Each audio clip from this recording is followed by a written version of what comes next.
At ito na nga, may ma-extend video tayo para pang-upload natin sa YouTube, ang adobong puti. Wala tayong ginamit na toyo, suka, asin lang ito, tsaka asin, bawang, paminta.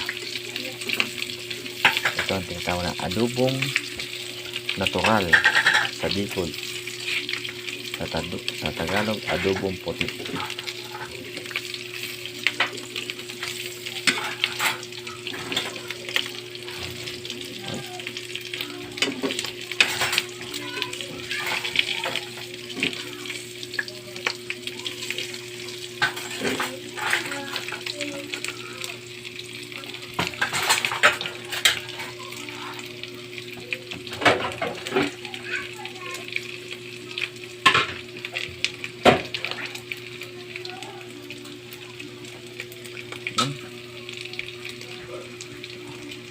Mga mantika.